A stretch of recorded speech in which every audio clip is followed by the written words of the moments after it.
জান্নাতীরা চোখ ফিরাইয়া ফেলবে আর বলবে, আল্লাহ, যেই গুনার কাজ তোমার বই দুনিয়ায় করি নাই, কোনদিন মদের বোতল হাতে নই নাই, কোনদিন এই গানের আসরেও যাই নাই, একমাত্র তোমার ভয়ে এই নাট্য মঞ্চে যাই নাই, একমাত্র আল্লাহ তোমার ভয়ে এগুলি আবার জান্নাতের মধ্যে কেন?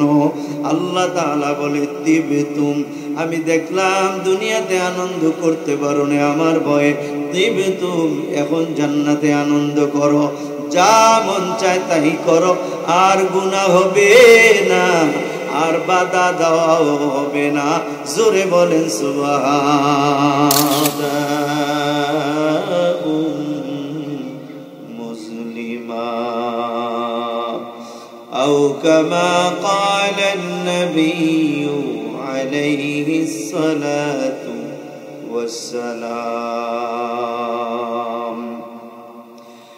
ইন্নাল্লাহা ওয়া মালাইকাতাহু يصلون على النبي يا أيها الذين آمنوا صلوا عليه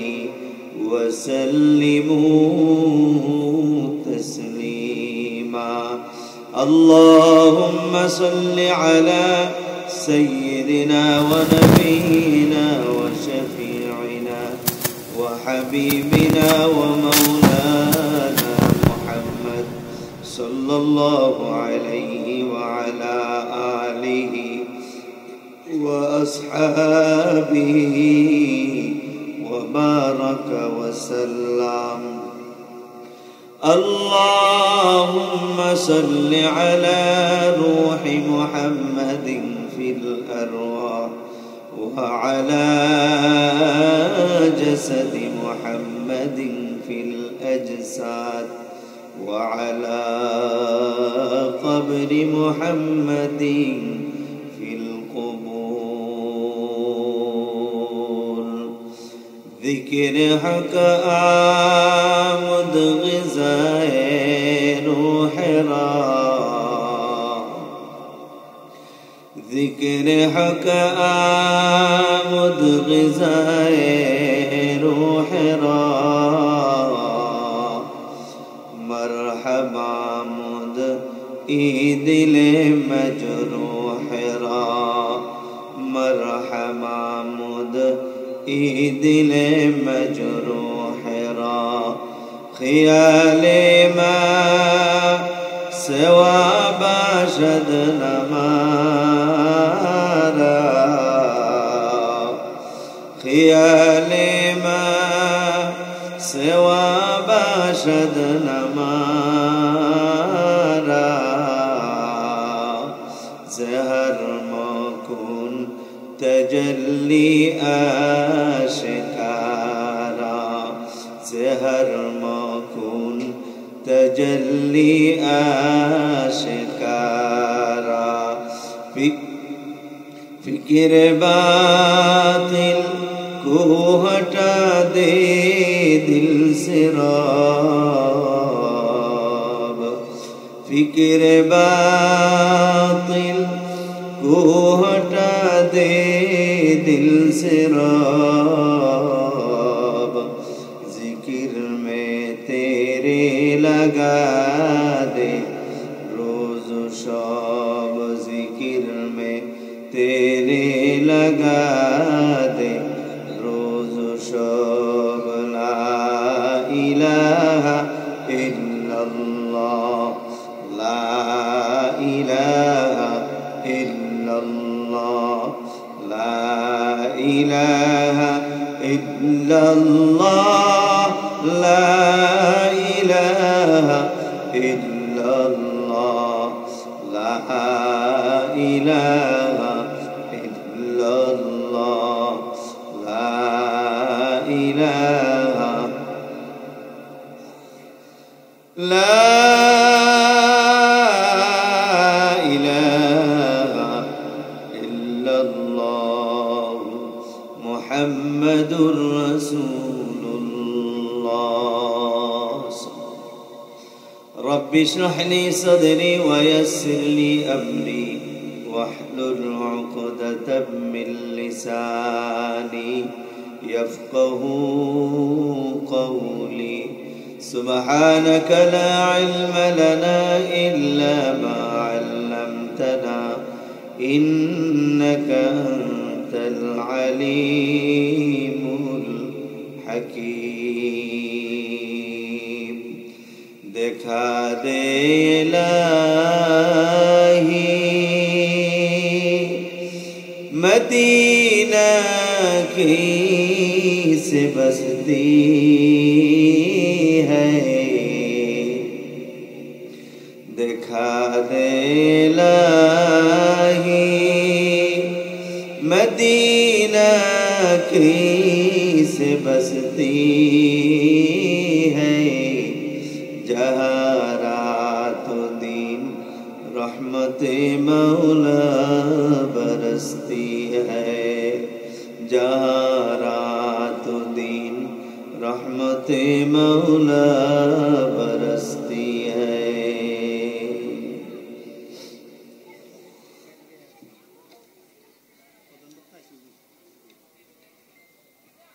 आज 27 फेब्रुआरी 2025 इंग्रेजी रोज बृहस्पतिवार बिहार मंडल रमजार बाड़ी बैतुल आमान जामे मस्जिदेर उद्योगे आयोजित 22तम वार्षिक वाज व दुआर महफिलेर सम्मानित सभापति विशिष्ट इस्लामी चिंताविद अलहाज हजरत मौलाना अल अमीन सालेही साहेब खतीब भारेल्ला केंद्रीय जामे मस्जिद आजकेर महफिले उपस्थित हबेन उपस्थित हये गेছেন मुफ्ती मोहम्मद आब्दुल कय्यूम साहेब खतीब गाउसुल आजम जामे मस्जिद व मुहतामिम दारुल कुरान माद्रासा पुस्तकालय ढाका बयान पेश करेছিলেন हजरत मौलाना जसीमुद्दीन साहेब इमाम बैतुल मुश्ताक जामे मस्जिद जात्राबाड़ी ढाका हाफिज कारी आबू हनीफ आजादी साहेब हजरत मौलाना एमदादुल हक साहेब खतीब अत्र मस्जिद सह दिगार मुअज्जज मुकर्रम काबिल एहतराम वरासातुल अंबिया उलामाए कराम तुलाबा आइजाम आमार सम्मुख माने उपविष्ट इस्लाम प्रिय मुसलमान भाईरा पर्दार आड़ाले अवस्थानरत आमार श्रद्धेया सम्मानिता मा ओ बोनेरा आल्लाह रब्बुल आलामीनेर पवित्र दरबारे लाखों कोटी शुक्र व सुजूद जिन्हें आमादेरके आजकेर এই দিনে মাহফিল तथा बेहेश्तेर बागाने अल्लाह वाला जाकिरीन शाकिरीन भाईदेर मजलिसे 10 मायेर 10 सन्तानके একই জায়গায় মিলেমিশে বসার তৌফিক দান করেছেন। এই জন্য আমরা সকলেই একবার অন্তরের অন্তঃস্থল থেকে আওয়াজ ছেড়ে উচ্চ কণ্ঠে শুকরিয়া দান বলি আলহামদুলিল্লাহ। আমি আপনাদের সামনে কুরআনুল কারীমের একখানা আয়াত রাসূল পাক সাল্লাল্লাহু আলাইহি ওয়াসাল্লামের असंख्य हादिस एकखाना हादिस तेलावत करेছি। যদি আল্লাহ পাক তৌফিক দান করেন তেলাওয়াতকৃত आयात व हादिसेर उपरे अल्प समय किछु कथा बोलार चेष्टा करब जे कथागुलो आल्लाह ताआला आमार जबान दिए बेर करे दिबेन। दोया चाই दोया करी आमाके आपनादेरके যারা মাইকের আড়ালে পর্দার আড়ালে নীরবে নিবৃত্তিতে আমার মা বোনেরা বয়ান শোনার জন্য বসে গিয়েছেন সকলকেই যেন আল্লাহ তাআলা আমল করার তৌফিক দান করে। একটু আওয়াজ করে বলেন আমিন। আমি আপনাদের সামনে যে আয়াত তেলাওয়াত করেছি আল্লাহ তাআলা বলেন ওয়াসিকাল্লাযীনা তাকাউ রাব্বাহুম ইলাল জান্নাতি যুমারা হাত্তা ইযা জাউহা ওয়া ফুতিহাত আবওয়াবুহা وقال لهم خزنتها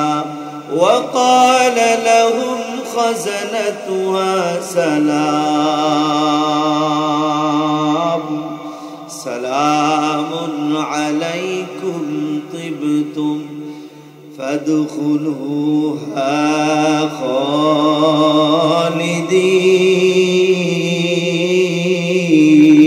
خالدين। আল্লাহ তাআলা বলেন وسيق الذين اتقوا ربهم এই দুনিয়াতে যারা তাদের রব আল্লাহকে ভয় করত, হাসরের ময়দানে এদেরকে সম্মানের সহিত একত্রিত করিয়া জান্নাতের দিকে নিয়ে যাওয়া হবে। যখন জান্নাতের পাশে যাবে, ওয়াফুতিহাত আবওয়াবুহা, এরপরে জান্নাতের দরজাগুলি খুলে দেওয়া হবে। এখানে প্রশ্ন জাগে, যারা আল্লাহকে দুনিয়াতে ভয় করে চলতো, আল্লাহর ভয় যাদের অন্তরে আছে, এরা জান্নাতে যাওয়ার পরে এরপরে দরজা কেন খোলা হবে? এদের জন্য তো প্রয়োজন ছিল আগে আগে জান্নাতের দরজা খুলে রাখা। উত্তর হলো, জান্নাতের দরজা পৃথিবীর কারো জন্যই খোলা হবে না যতক্ষণ পর্যন্ত না আমার নবী, আপনার নবী, বিশ্ব নবী সরকারে দো আলম মুহাম্মদুর রাসূলুল্লাহ সাল্লাল্লাহু আলাইহি ওয়াসাল্লাম দরজায় যাইয়া নক না করবেন, ততক্ষণ পর্যন্ত জান্নাতের দরজা খোলা হবে না। আদম আলাইহিস সালাম এসে জান্নাতের দরজায় নক করবে, অপর প্রান্ত থেকে ফেরেশতা প্রশ্ন করবে, মান আনতা, আপনি কি? আদম আলাইহিস সালাম জবাব দিবে, আনা আদামু সফিউল্লাহ। কিন্তু দরজা খোলা হবে না। পরক্ষণে ইব্রাহিম আলাইহিস সালাতু ওয়াস সালাম আসবেন, আয়েশা দরজায় নক করবেন, আবার প্রশ্ন করা হবে, মান আনতা, আপনি কে? হযরত ইব্রাহিম আলাইহিস সালাতু ওয়াস সালাম বলবেন, আনা খলিলুল্লাহ, আমি হইলাম আল্লাহর দোস্ত খলিল ইব্রাহিম। এরপরেও দরজা খোলা হবে না। হযরত মূসা আলাইহিস সালাতু ওয়াস সালাম দরজায় এসে নক করবে, অপর প্রান্ত থেকে ফেরেশতা প্রশ্ন করবে, মান আনতা, আপনি কে গো? মূসা নবী বললে, আনা মূসা কালিমুল্লাহ। ওরে ফেরেশতা, আমারে চিনো না? আমি তো হইলাম সেই মূসা, যেই মূসা আল্লাহর সঙ্গে কথা বলেছে, আমি হইলাম সেই মূসা। কিন্তু দরজা খোলা হবে না। ঈসা আলাইহিস সালাম আসবেন, আয়েশা দরজায় নক করবেন, কিন্তু বাবা ঈসা আলাইহিস সালামের জন্য দরজা খোলা হবে না। কেন দরজা খোলা হবে না? এ বাবা, আল্লাহর কুরআন বলে, আমি বলি না, ওয়াসিকাল্লাযীনা তাকাউ রাব্বাহুম ইলাল জান্নাতি যুমারা হাত্তা ইযা জাউহা ওয়াফুতিহাত আবওয়াবুহা। জান্নাতের দরজার কাছে খুলবে। এখানে ওয়ায়ে আতিফা আনা হয়েছে।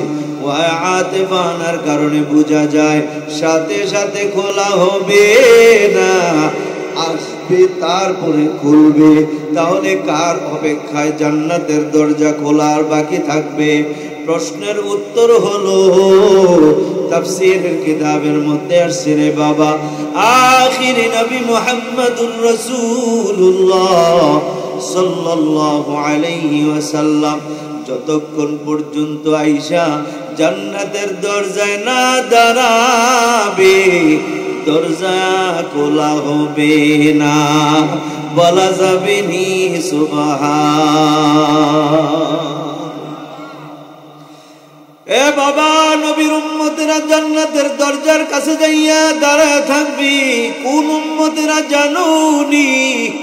যেই উম্মতেরা দুনিয়াতে আল্লাহকে ভয় করত, আল্লাহর ভয়ে কোনো গানের আসরে যায় নাই, আল্লাহর ভয়ে কোনোদিন বাবা মদ খায় নাই, আল্লাহর ভয়ে কোনোদিন সুদ খায় নাই, আল্লাহর ভয়ে কোনোদিন ঘুষ খায় নাই, আল্লাহর ভয়ে কোনোদিন নামাজ ছাড়ে নাই, আল্লাহকে ভয় করে করে দুনিয়াতে চলছে, এমন আল্লাহর বান্দা দুনিয়াতে আছে না নাই? এই জোরে বলেন, আছে না নাই? এদের কারণে আল্লাহ তাআলা দুনিয়াতে আজও আমাদেরকে দুইটা ভাত খাওয়াইতেছে। যদি আল্লাহকে ভয়কারী বান্দারা না থাকতো রে, আল্লাহ তাআলা কবে দুনিয়াটা ধ্বংস করে দিতেন, এদের কারণে আল্লাহ দুনিয়া ঠিক রেখেছেন।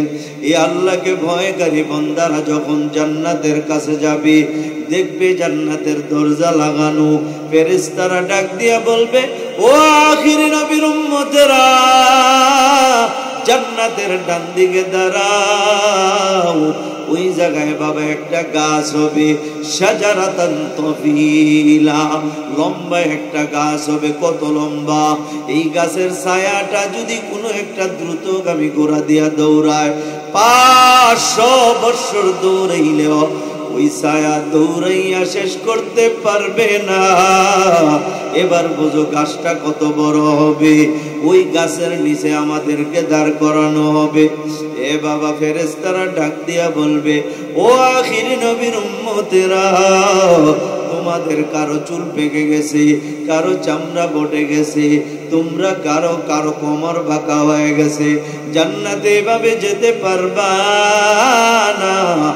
ফের সবাই জিজ্ঞেস করবে, তাহলে কিভাবে যেতে পারবো?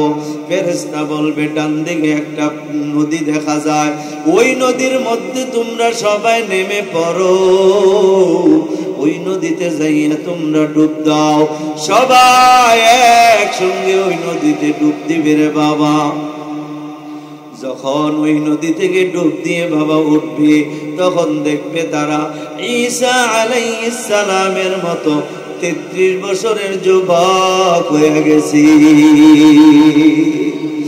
আর বাবা, প্রত্যেকটা বৃদ্ধা নারী ওই নদী থেকে ডুব দিয়া ওঠার পর 18 বছরের যুবতী হয়ে গেছে। এখন বাবা, বুড়া বিশ্রাবে, আমার বুড়িটা কই? বুড়ি বিশ্রাবে, আমার বুড়া কই? ফেরেশতারা ডাক দিয়া বলবে, ও বুড়া বুড়ি, তাকায়া দেখো, আর তোমরা কেউ বুড়া নাই, আর কেউ তোমরা বুড়ি নাই। 18 বছরের যুবতী হয়ে গেছো, তোমরা 33 বছরের যুবক হয়ে গেছো। আর একটা ডান দিকে আর একটা নদী আছে, ওই নদী থেকে একটু পানি পান করো। জিজ্ঞেস করবে, কেন এখানে পানি পান করব? কেন? জান্নাতের ভিতরে যাইয়া পানি পান করব। ফেরেশতা বলবে, এটা জান্নাতেরই একটা অংশ, এখান থেকে পানি পান করো। কারণ দুনিয়াতে চলতে ফিরতে যদিও সুদ খাও নাই, যদিও তুমি ঘুষ খাও নাই, নামাজ ছাড়ো নাই, মাঝে মাঝে সুদখোরের সঙ্গে চলছ, ঘুষখোরের সঙ্গে চলেছ। চায়ের দোকানে বসিয়া যখন তুমি চায়ের কাপে মুখ লাগাইছ, যেই চায়ের কাপ দিয়া চা খাইছিলা, একটু আগে চায়ের কাপ দিয়ে একজন বেনামাজি চা খাইয়া গেছিল, একজন সুদখোর চা খাইয়া গেছিল, একজন ঘুষখোর চা খাইয়া গেছিল। যদিও সুদ খাও নাই, ঘুষ খাও নাই, যদিও তুমি নামাজ ছাড়ো নাই, কিন্তু ওই ঘুষখোরের চায়ের কাপ থেকে চা পান করার কারণে, সুদখোরের চায়ের কাপ থেকে চা পান করার কারণে তোমার ভিতরে সুদের ঘুষের বেনামাজির কিছু আসর চলে গেছে। যতক্ষণ পর্যন্ত জাহের বাতেন পবিত্র না হবে, অতক্ষণ পর্যন্ত জান্নাতে ঢুকতে পারবা না। ওই নদী থেকে একটু পানি পান করো। এরা বাবা ডান দিকের ওই নদী থেকে পানি পান করবে। এখন দেখবে যে এদের মধ্যে কেমন যেন তাকত আর শক্তি চলে আসছে। ফেরেশতা ডাক দিয়া বলবে, জানুনি ওই নদীর পানি পান করার কারণে তোমাদের বাতিনি গুনাহগুলো সইরা পড়া গেছে।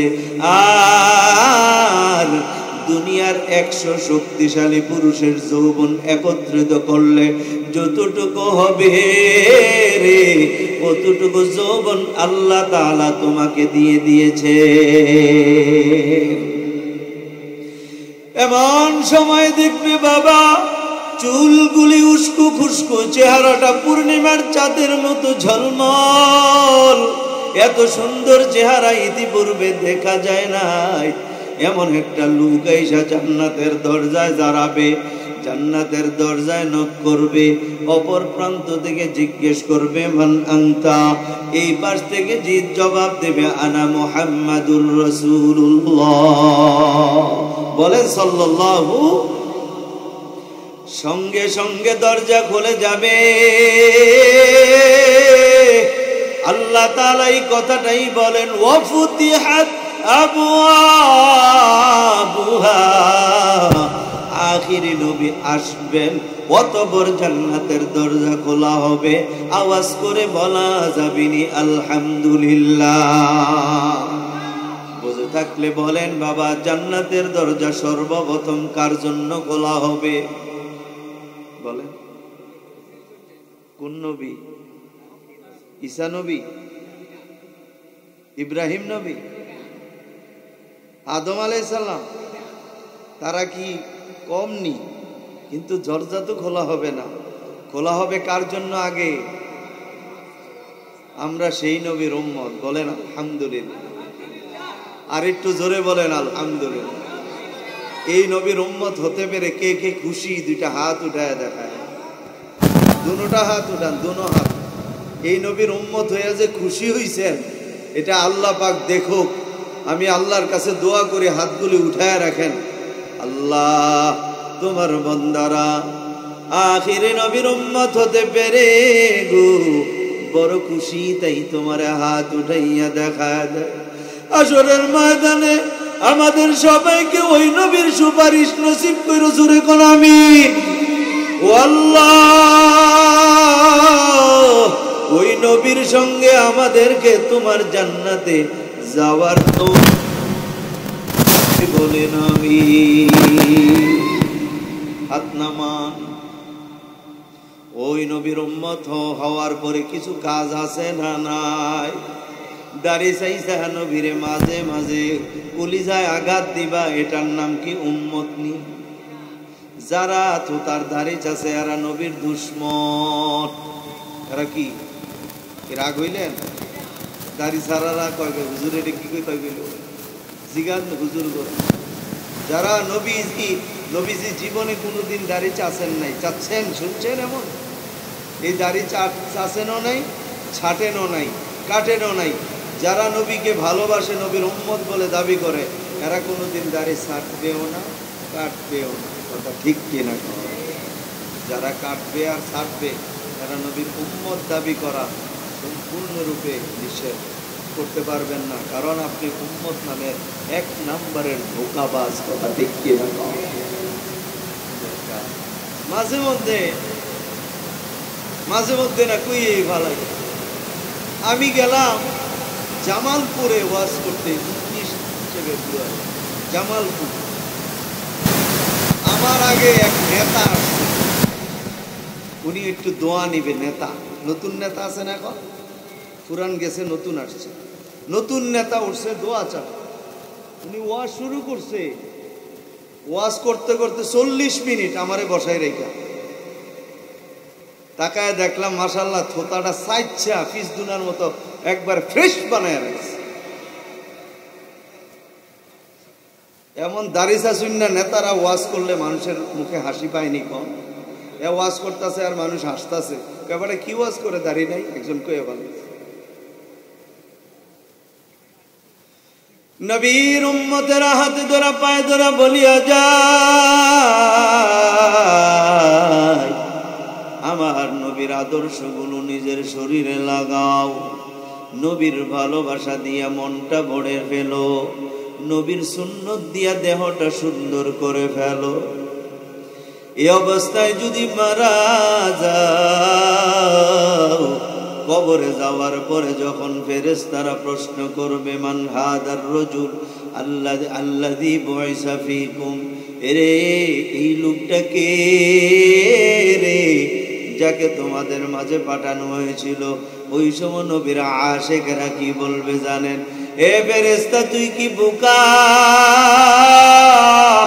দেখোস না মাথার টুপি খুলি নাই, থোতার দাড়ি কোনোদিন চাচি নাই, গায়ের জামা খুলি নাই, শুধু একমাত্রই নবীর ভালোবাসা। সিনা বামনের হইতেছি হইতে পড়া কথা একটা আছে না? এ ভাইরা আমার, বন্ধুরা আমার, আল্লাহর নবী জান্নাতের দরজা খোলার পরে উম্মতকে ডাক দিবে, আয় আয় আয়। বাংলার জমিন ওই বিহার মন্ডলে বসিয়া বসিয়া আমি নবীর না দেখাও আমি নবীর উপরে দরুদ পড়ছো রে, আমি নবীর সুন্নত গুলি কোনোদিন ছাড়ো নাই। আয় আয় আয়, নবী তখন আমাকে আপনাকে নিয়ে বাবা জান্নাতে ঢুকে যাবে। জোরে বলেন আলহামদুলিল্লাহ। জান্নাতে ঢুকার পর ফেরেশতারা কি বলবে জানো নি? ফেরেশতা বলবে সালামুন আলাইকুম তিবতুম ফাদখুলুহা খালিদিন।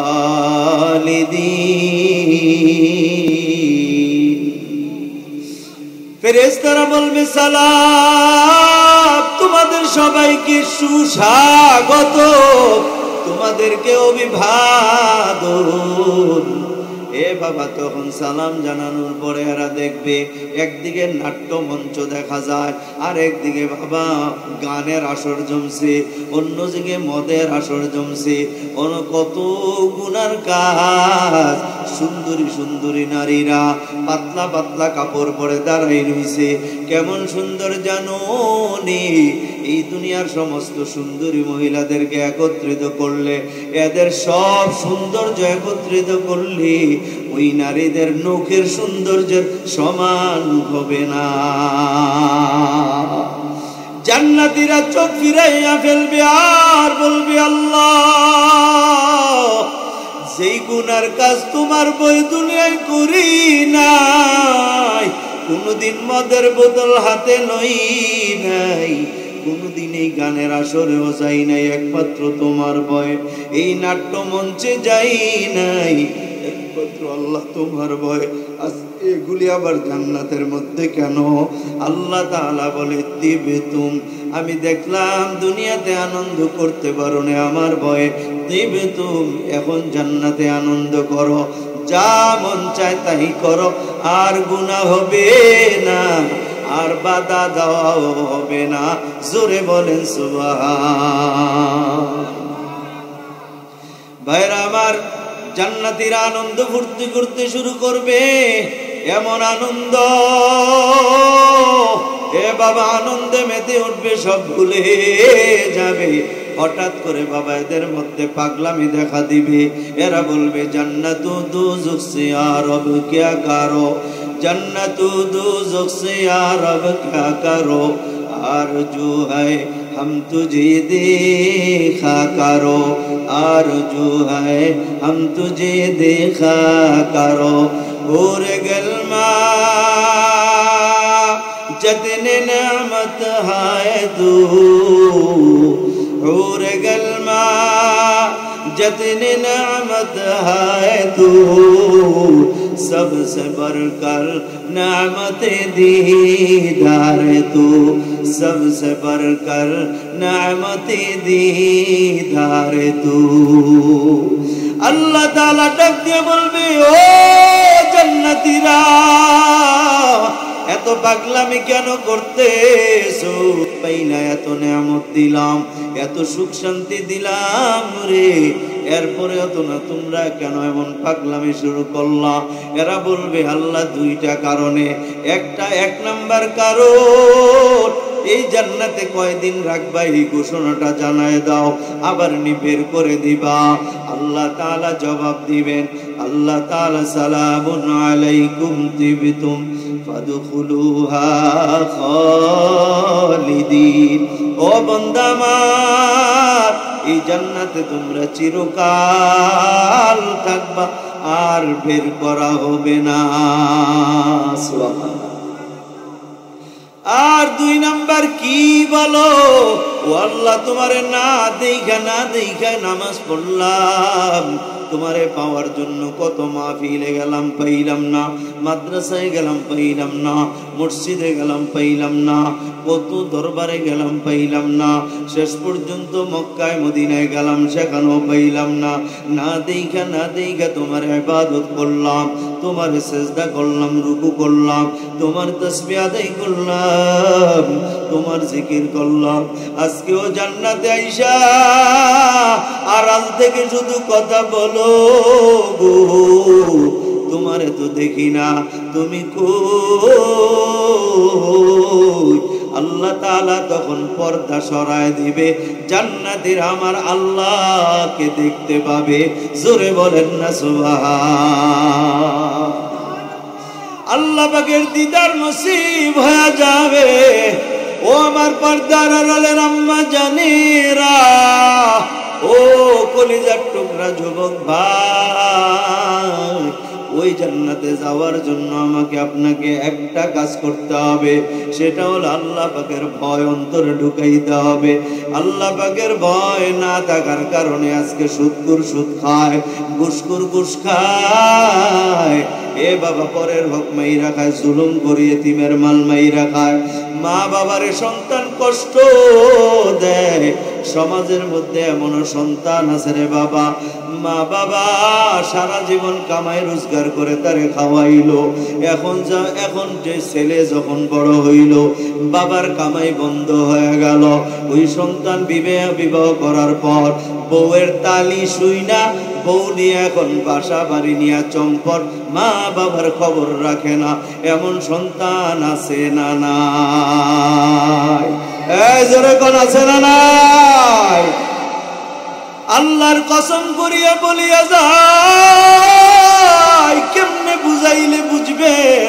আল্লাহর জমিনে, আসমানের নিচে, জমিনের উপর ওই সন্তানের যে নিকৃষ্ট সন্তান আর নাই, যেই সন্তান মার মনে বাবার মনে কষ্ট দেয়, মা বাবারে চাইরা দূর দূরান্তে তো চলিয়া যায়, মারে বাবারে সাথে নিয়ে যায় না, ও সন্তানের দল অনুরোধ করে বলে যায়, তোর মতো চামড়া টান টান ছিল তোর বাবার, তোর মতো চেহারা সুন্দর ছিল তোর বাবার, তোর মতো এরকম ডাগর ডাগর চোখ ছিল তোর বাবার, তোদের ভবিষ্যতের কথা চিন্তা কইরাই বাবাটা নিজের শরীরের চিন্তা করে নাই, নিজের জীবন যৌবনের চিন্তা করে নাই, ওই জমিনের মধ্যে রোদের তাপে পুরিয়া চামড়াটা কালো বানায়া ফেলছে।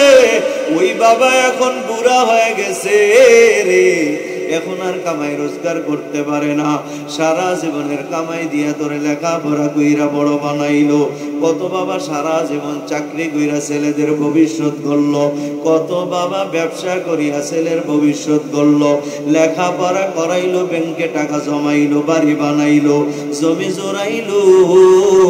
আজকে ছেলে যখন বড় হইল, বিবাহ করলো, শিক্ষিত হইল, এখন বাবা টাকা চাইলে টাকা দেয় না। কথা বলেন ঠিক কিনা? এ বেটা, বাবা হইল একটা বট বৃক্ষের মতো, বট বৃক্ষকে বাতাসে হেলাইতে পারে না, তুফানে ফালাইতে পারে না। কথা ঠিক কিনা? আমরা দেখেছি সন্তান যখন কর্ম করে, চাকরি করে, টাকা কামাই করে, বাবাটা তখন বৃদ্ধ গুচা হয়ে গেছে, অসহায় ঋণগ্রস্ত হয়ে গেছে, ও তাকে সান্ত্বনা দিয়া বলে না, চিন্তা করো না, আমার বাবার বাড়িতে দরকারে কিছু টাকাই না দিব, সমাধা হয়ে যাবে, এই কথা বউ বলে না। ও ধিক্কার দেয়, কি পুরুষ হইলা, কি হইলা তুমি, কি লোমের কামাই করো, এত ঋণ হয়ে গেলাম, তুমি এখন ঋণ দিবা কই থেকে? বরঞ্চ স্বামীরা আরো প্রেশার কিট করে। কথা ঠিক কিনা? কম বন্ধু বান্ধবের কাছে হাত বাড়াইলে বলে, তোর বেটা তুই এত ঋণ করতে গিয়ে দিবি, তোরে দিলে এই টাকাই মাইর যাইব। বন্ধু বান্ধব দূরে সরে যায়, শ্বশুর বাড়ির লোকেরাও দূরে সরে যায়। এখন এই ছেলেটা বাড়িতে আসছে, চোখের মধ্যে একটু একটু পানি, বৃদ্ধ বাবা লাঠিতে ভর দিয়ে চলে, ঘর থেকে বের হতে পারে না। হঠাৎ ছেলের চেহারার দিকে নজর পড়ছে, ছেলের চোখে পানি দেখা বাবা লাঠিতে ভর করে ছেলের কাছে গেছে, যায় বলে, বাবা তোরে তো এই মন খারাপ করার জন্য আমি পারি না, তোর মনটা খারাপ কেন? তুমি তো বুড়া হয়ে গেছো, তোমার কাছে বলে লাভ কি? এই বুড়া বাবাটা তখনও বলে, আমার কাছে বলস না। বাবা আমি তো ঋণগ্রস্ত হয়ে গেছি, ঋণ পরিশোধের আর কোনো রাস্তা দেখি না। তখন এই বৃদ্ধ বাবাটা লাঠিটা ফালাই দিয়া ছেলের পিঠে হাত রাইখা বুকের সঙ্গে জড়ায় ধরা বাপটা তখনও বলে, চিন্তা করিস না, আমি তো এখনো বেঁচে আছি। বলে কি বলে না? বুকের সঙ্গে জড়ায় ধরা বাপটা বলে, চিন্তা করিস না, আমি তো এখনো বেঁচে আছি।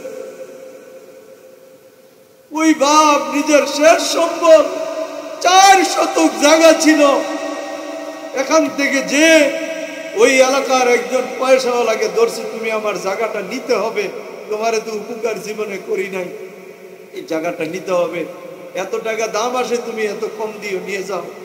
বিক্রি করে এই টাকা এনে ছেলের হাতে দিয়ে করে ঋণ পরিশোধ করে। এটার নাম বাবা, এটার নাম বাবা, মনে রাখি।